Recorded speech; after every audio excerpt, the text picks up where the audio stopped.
Sveicināti, ar jums šodien Oskars personīgi.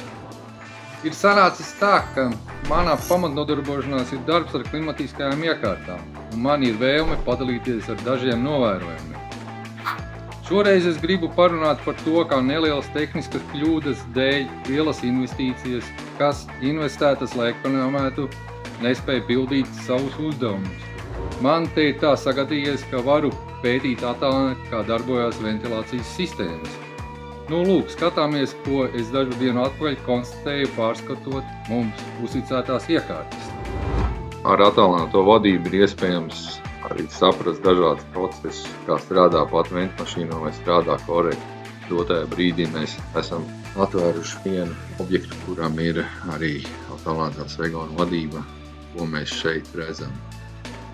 Šobrīd pie -3 grādiem ir normāli, kad rekuperators strādāt nevis uz 20%, bet gan uz visiem 100%, kā tas notiek citos objektos, kur viss notiek pareizi. Kur ir galvenā problēma, kāpēc šī brīdī rekuperators strādā uz 20%, bet arī pašā brīdī nodrošina pieplūdes temperatūru, kāda ir uzstādīta +22 grādi praktiski.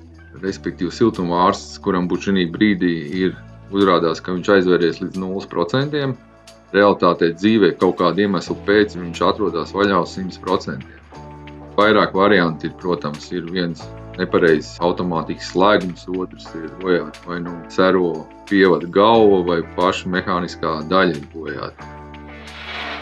Zinot, ka mums ir šādas problēmas, mēs varam sūtīt tehniķus uz objektu, lai veiktu defektāciju.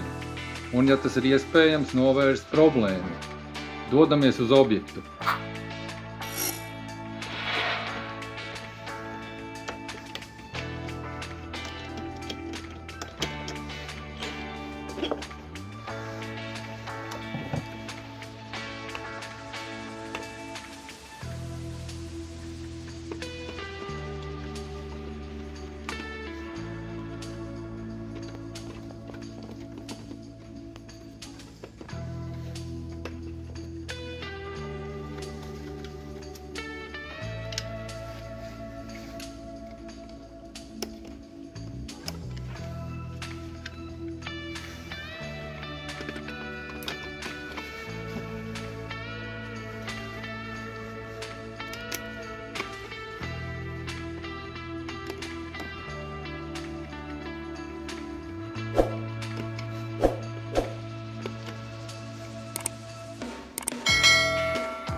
Šoreiz problēma bija nepareiza vārsta darbība, kas ir viegli labojama un prasa maz laika, lai izlabotu.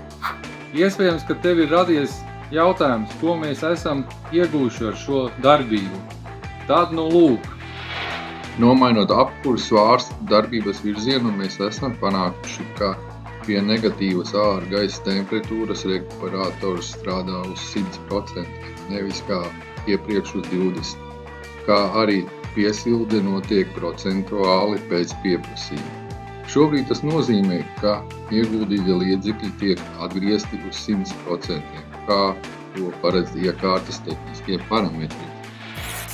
Nu ko, iespējams šis video liks tev aizdomāties, cik smalks ir balanss starp to, vai atgūsti savus ieguldījumus vai nē.